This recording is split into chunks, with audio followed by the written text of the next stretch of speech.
Hello everyone, producer Dave here. Welcome to another episode of Richard and Mike Do Foods. Today the guys are talking about the secret place. If you're wondering what on earth that means, listen and find out. Hope you enjoy.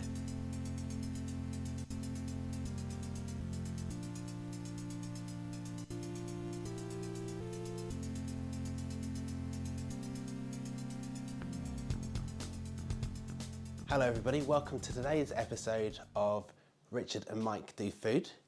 And today we've got some very special food because it's actually Producer Dave's birthday tomorrow. Dave's birthday tomorrow. Happy birthday, Producer Dave. So we've actually got a birthday cake for him. Wow. It's really hot, so many candles. So many candles. Happy birthday, Producer Dave. So we've only just revealed this to Producer Dave now. I don't know if he suspected anything. Not maybe slight. When Mike disappeared to the kitchen for about 10 minutes. It's taken a while to get the food. I was trying to find some matches. So I was walking through the park with this spotty, large tin. And just even walking down the road and through the park, everyone, it felt like, at least, was turning around and watching me walk through the park, with just holding this tin.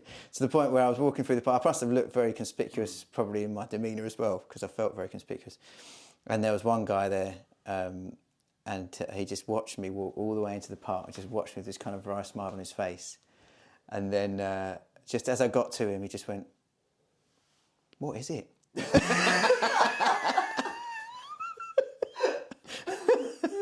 I just said, "Well, I don't think I've ever walked through the park with anything like this before." It's very different, isn't it? Yeah. The tin didn't help, probably. It's one of these polka dot tins. So, Mike, do you want to explain for our listeners what we have here? Right. What we've got is a gluten-free and dairy-free. Thank you. Well, you're welcome. It is your cake. So, I think it's called a chocolate fudge cake. And it's from a recipe from someone called Becky XL, who's an absolute legend in the world of gluten-free cooking. Somehow manages to, well, you can decide, give recipes that you wouldn't notice, basically. You've got to bear in mind I'm the one who's made this. Okay. So, from start to finish, I did get a little bit of direction at different points, but I'd like to say not much. So yeah, and it's covered in a chocolate ganache. No, buttercream. I almost did ganache. That's buttercream, nice. But not actual butter, obviously. Yes, yeah. Buttercream. Yeah, stalk buttercream. Yeah. Do we need? This cake is crazy because when you make it, you kind of you make all the mixture and whatever, and you put your dry and wet ingredients together, blah blah blah. But even when you've done that, I think often you get a cake batter which is kind of stodgy, right? Kind of gloopy. This is just like you pour it into the cake mould. It's like slooshing around like water, and then when you put it in the oven, it sometimes like rises a bit and whatever, and it's not gloopy at all. I'll show you. So Mike is now a pro free-from baker. I've done one cake. No, this is my second cake. The other one was a very long time ago. We should say as well... Oh, wow, that's really moist. Yeah, it should be. The reason we're all about the dairy-free and gluten-free stuff is because both Dave and my wives are gluten-free, and Dave is dairy-free, and my brother is dairy-free. So we've got a bit of kind of... wow. Some intolerances and allergies and autoimmune conditions going on amongst us. It really gives us the challenge when it comes to sorting out food for tonight, doesn't it? Because we have to make sure that it's something that everybody can eat. Yeah. Oh, Mike, this is really good. Is it good? Okay. I was kind of half hoping it wouldn't be good because I thought that would make for a funny intro. Ah, okay. That's all right. Can we record that?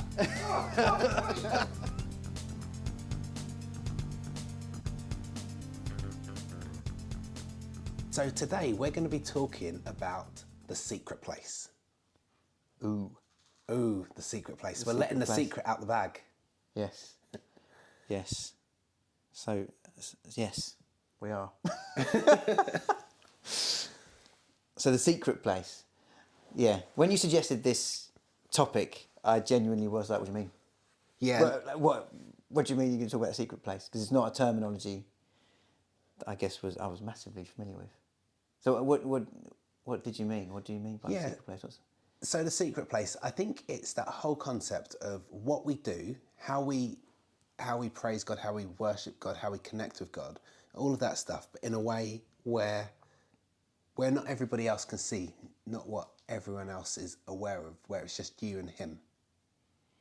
So yeah, it's connecting with God, but not everybody knows about it. And I think that can be really important to people in today's society, because I think a lot of the time we're really good at corporately connecting with God.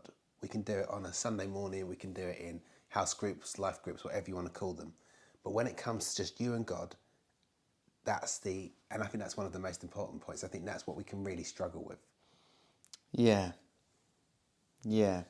Especially if life can be pretty busy, and even if it's not kind of externally busy, I suppose you're always looking for something to fill your attention, aren't you? Yeah. So, you know, you're just sitting down, I don't know, get your phone out straight away and you're messaging or scrolling through something, or, okay, what am I going to do now? I'm going to go watch a bit of telly, or I'm going to go and do this, do that.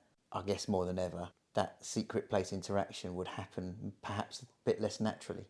Yeah, if you're definitely. out of a habit of it, or if it's not something that's on your kind of radar or something to do or to look into or Yeah, I think so. Yeah. I think it's a lot. It's quite hard to do because, like you're saying, life is busy, and where I think churches are really faithful to the people that go there, things are set up to help people connect with God. So actually, if you're able to get your fix on a Sunday at your midweek meetings, Yeah.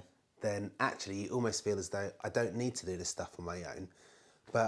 And I think I used this kind of analogy last time, but if you're in a relationship with someone, you're going to say, I'll connect with you, I'll spend time with you at the corporate things when it's been set up by someone else, but not in my own private time.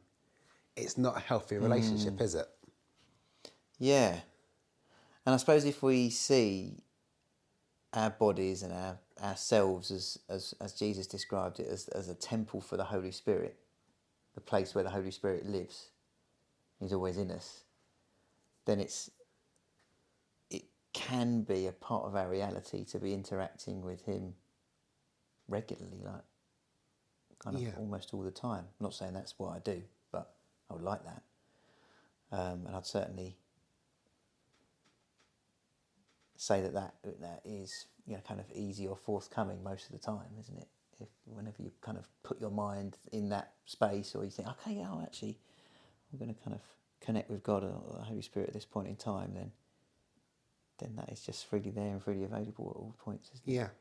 Yeah. I think when I think about the secret place, a lot of the time that whole concept of quiet time comes to mind. So for those of you that are listening that don't know what quiet time is, it's something a lot of Christians do, a lot of churches encourage it. It's a really healthy practice, really, where you would generally in the morning, is that right, Mike? Would you say? Yeah. That's generally what people would say. Yeah, you would have some time where you're quiet with God, read your Bible, pray. And that's what I think a lot of people think of when you talk about the secret place. But actually, I guess for me, it looks exactly the same, but it's completely different for me as an individual, because I've always struggled with that concept of the quiet place. It would be prime napping time, really. Getting up early, reading and praying, and I'd have to pray with my eyes open, because that's just... You'd be gone again. Yeah, you'd be gone. And like, I think for years I struggled with that, and there was always a sense of guilt that I'm not doing quiet time. But actually, when I talk about the secret place, it's about me choosing to connect with God. So on a practical nature, I will sit generally quite quietly. My Bible will be involved, and prayer will play a big part in it. But I'm not doing quiet time where I'm saying I'm going to just sit quietly. Actually, I'm choosing to engage and interact with God. Yeah. What would you do in those times then? So I think sometimes I have literally sat there and I've done, I guess, so at work we did a mindfulness exercise and I didn't really like it, but what I thought I would do is do that same thing where you allow your thoughts to be, but I would allow God into the situation. I'd allow God to talk to me. A big part of it is the whole idea that when I'm doing this secret place kind of stuff, I will talk with God, but it's not for me to be talking to God about the stuff that I should be doing. It's not that I'm going to go and say, God, I've got this thing to pray. I've got this thing that needs to be dealt with. I've got this going on. It's for me to just be me and just express what's going on for me personally. So an example is that on Saturday I went for a bit of a walk just to connect with God. And I had a bit of a busy weekend, but I was doing a lot of church. I was hosting the meeting, and I really like to spend some time praying to God for the meeting. I think that's a healthy thing. I want to get his agenda, but I decided no, I'm not going to be doing that because this is just about me and God. It's me connecting with God rather than me asking him to do something. And I think that's just so important because the things of life can really get in the way. They can almost come at the forefront when they shouldn't. So coming back to your question, what does it look like? Sometimes it'll be me just saying, right, I'm going to read my Bible, and even the way I read my Bible's changed actually. So I've gone for quality over quantity. Yeah. That's a different podcast in itself, really. Yeah. But one of the things I will do is I'll read, and if I don't understand something, I'll seek to understand. I'll Google things. I will research into it. I'll compare things to other parts of the Bible. But that's all about me trying to. Well, it's not me trying to. It's me connecting with God, spending time with God, and I don't feel the guilt when I only get through one chapter in about half an hour. But actually, it's what I'm doing to connect with God. Yeah. And do you notice anything in that interaction? Would you always be like hearing him or having some kind of life-changing moment? No, I wouldn't say so. I think it changes. It changes. Sometimes it feels really good and I can feel I've connected with God. Other times so at the moment I'm reading through Leviticus, which is a very exciting book. And I can honestly say, you know what? I don't really feel it that much. Yeah. I do sometimes feel, oh, that's amazing because I understand the heart of God a bit better. But I can't say no. I don't get that mountaintop experience all the time. Yeah. But I'd say out of the whole thing of choosing to spend time in the secret place, the thing that really comes from that is peace. Mm-hmm. And I just find that I connect with God in a completely different way. And I'm just experiencing a new level of peace. Actually, so today I didn't spend time in the secret place. I nearly said I didn't do my quiet time then, which would have just gone against everything I've been saying. But I didn't spend any time with God this morning, and I didn't really have a good reason. It was just me being me, and the day was fine. Nothing overly bad happened, and then I was at work, and then something. I wouldn't even say there was an incident. Nothing really happened, but like I saw something, and then I just started to feel quite anxious. And like it wasn't a major crippling anxiety, but I started to feel anxious. And then part of me was thinking, actually, is this because I haven't connected with God in the right way? And I think there are times where we can't connect with God because maybe life is genuinely too busy. But today it was me just not doing what I should have been doing. And it made me, I think the thing I realised is the more I connect with God, the more time I spend with God, the more I experience that peace. And the more I experience that peace, the more I want to live in that place. And I don't want to go back to how I was before. So if you don't do your secret place time, then you get anxious. Yeah, I think the thing is, the more time we spend in the secret place, the more time we're ultimately spending with God the Father, And the more we come into that place of son or daughtership, and I think we come into the reality of who we're designed to be. And I think that place of who we're designed to be, I don't want to go back to how I was before. And I'm not saying like I just had some massive transformation, but I see these small changes. I see that I feel less anxious at work. I'm able to step back and relax. I'm able to enjoy my family more. And I think I don't want to give that up. Yeah. Yeah. Just taking that time to just reconnect can support with that, really. What's your experience, Mike? Of The Yeah, Secret I was going to Place? say before, I'll definitely talk about that. I was going to say before, like, perhaps some people do set aside and they call it a quiet time, but maybe it is just like the secret place for them. Yeah. I suppose it's just, like I was going to say, for me, the name, I wouldn't, as I said to you before, I don't know about the secret place, I didn't really hear what that was, and quiet time I wouldn't call what I do quiet time either. So it doesn't, I suppose whatever you call it, it's that moment of hang on, perhaps stillness, or perhaps like I'm going to take some time and put my attention towards me and God, essentially, and whatever that is, and there's various different ways to kind of connect. Yeah, I'm not brilliant at carving out that time in the morning to put aside to that, really. I often will over breakfast or whether it's sit and have a pray and whatever, and just really make sure the phone's out the way and all that kind of stuff, to again allow that space for my mind and my spirit to just kind of have some attention and focus on him. So that would happen most mornings, and I would try, and if I'm travelling somewhere or doing something, or if there's a regular thing that would happen, so I commute to work and back on my bike, and that's about half an hour each day total. And obviously you can't do anything to distract yourself at that time anyway.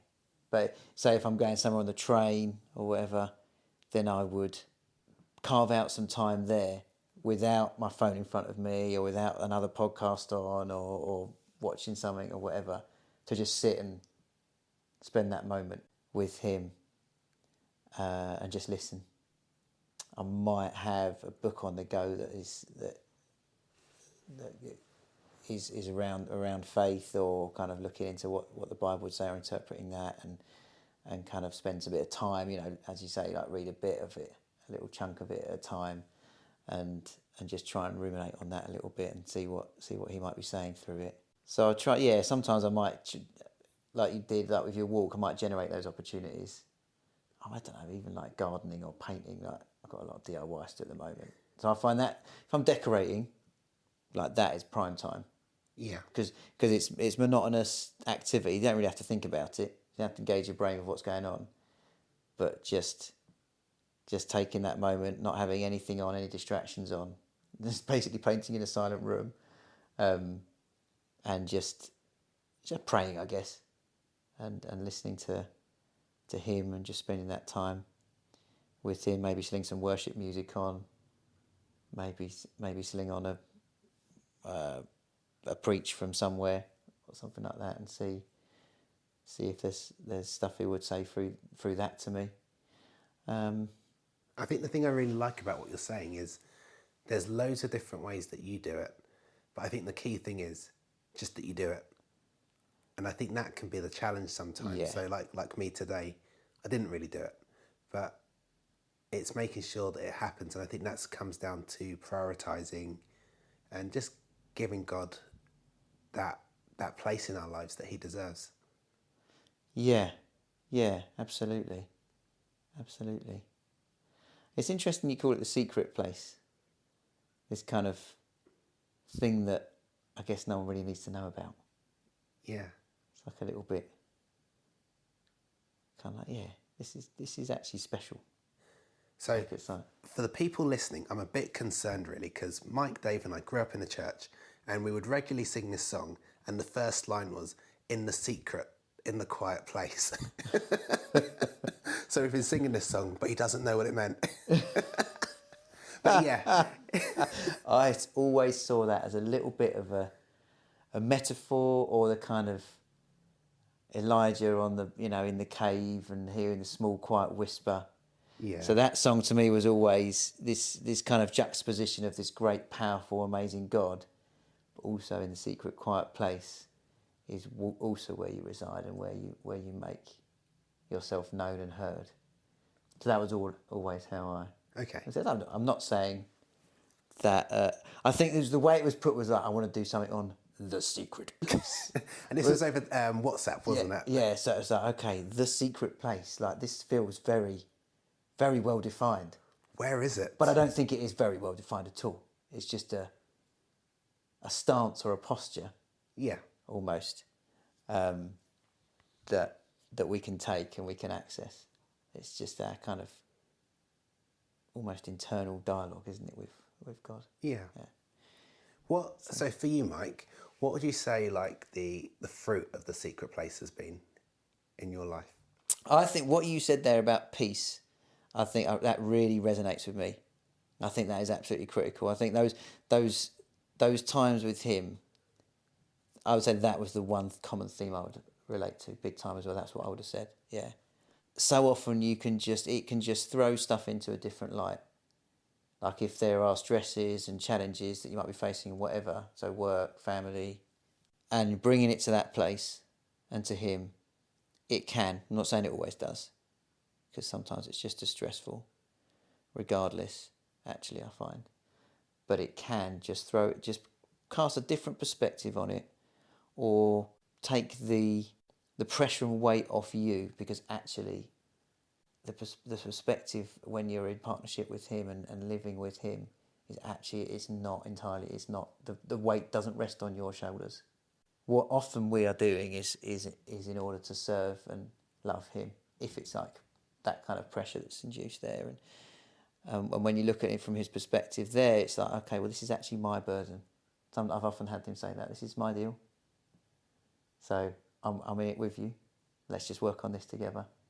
You won't necessarily be able to solve this yourself, but I can, and we can together. And when that interaction happens, those have been very significant kind of moments. I wouldn't say that dialogue has happened. It's a feeling, more of a sense, more of a lifting of pressure and that peace coming. I suppose that can apply to lots of different things, even if it's kind of just situations completely out of your control that are just utterly stressful, miserable making, anxiety inducing. Sometimes, in fact often, I think, sitting with him about it and just bringing it to him and able to just lift it to him. The situation might not change, your perspective might change marginally if at all, but sometimes it can just shift that view a little bit on what's going on and your role in the whole thing, because ultimately you're there almost whispering or just even thinking to the creator of the universe. Yeah. It's a kind of cosmological sized thing that sees, knows and is in everything. And I'm worried about whatever I'm worried about. When you put it in that perspective, I'm like, okay, all right. You've seen all this before billions of times, and you're seeing it like at this point in time for billions of different people. You've got this. I think we're about coming to the end of our time, but I was just thinking, if there's anyone who's listening who's interested in the secret place, my thoughts would be for you is to start small. So for me, it was sitting in my bedroom, just letting God come into my mind. And I think what you don't want to do is you don't want to feel guilt that I'm not doing all of this, but actually it's baby steps. It's a process. Mike, what would you say to anyone who's listening? I mean, yeah, just off the back of that, like this isn't something we have to do. This isn't like a rule, you must X, Y, and Z. I don't think this is something that God's got in his plan for us, as you were saying. Yeah. So that if you oh no, I haven't done it, therefore I'm going to this, that and the other, it almost becomes superstitious, doesn't it? I haven't done my quiet time today, therefore, I've sprained my ankle when I've stepped off the curb. Well, that's a stupid example, but you know what I mean.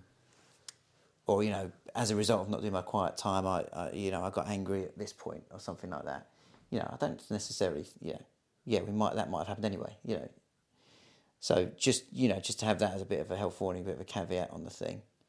You were talking as well before when we were kind of talking about this, about when you're starting small and a kind of structure, is using the Lord's Prayer initially as well. Yes, yeah, I did. So I'd read a book by Pete Gregg called How to Pray, and one of the things that I did was I would just recite the Lord's Prayer, but I would then I guess I'd personalise, I'd emphasise things. So Our Father, my God. And I think that brought a lot of life to me, because I could just start off praying like that and I would just feel that connection with God. Not all the time, but actually it just helped. Yeah, yeah. Some of those little structures can really help support, like at any stage though, can't they? Because it just gives you, if you're just, okay, just need to have something to work with here, and that's a really good structure. There's some real good depth in there, and it really shows us something about the relationship and the connection we can have, and the kind of nature of that with God. Yeah, I think for me it's just making those little choices. I would always be one to want to sit on my phone and watch something or scroll through something. That's just like, it's just almost like it's a massive habit for me. So to kind of be aware of that and be like, okay, that is means for me. It's not, I'm not able to take that space and take that moment and those moments, because that's kind of getting in the way of those. So I have to be fairly intentional about, for example, if I'm just sitting scrolling through my phone over breakfast, for example, or if there's that journey or those times where I would want to be distracted or entertained or have my mind filled up with whatever. So that, but remembering I don't need that, and that actually sitting in his presence for a bit and chatting to him is a really, really good thing to do. So for me, it's that, making those moments intentional, or like if I need to go somewhere. I mean, it works for me here, but like getting the train instead of driving or something, because I find it difficult when I drive. I don't tend to be able to let my mind drift so easily. Thank goodness. Yeah, well, you'd hope, yeah. So yeah, getting the train just gives me a load of space and time. So like taking those little opportunities and moments wherever I can to do that. Or yeah, whenever I'm doing a job or something like that, just remember, okay, right, I can be thinking on him and kind of praying at that time as well. So those would be the things for me. Cool. That are important. Yeah. Great. So thank you for listening. We're going to wrap it up there. Yeah. But please keep listening. And if you've got anything to say, drop us an email. Yeah, please do. Let us know how you get on in the secret place. Yes, secretly though. Bye. Bye. Thanks for listening. As ever, we'd love to hear your thoughts in the chat today. Please get in touch with us on our site at www.richardandmike.com, that's with an AND in the middle, by email at info@richardandmike.com, and on Instagram with @richardandmike. Thanks again, see you next time.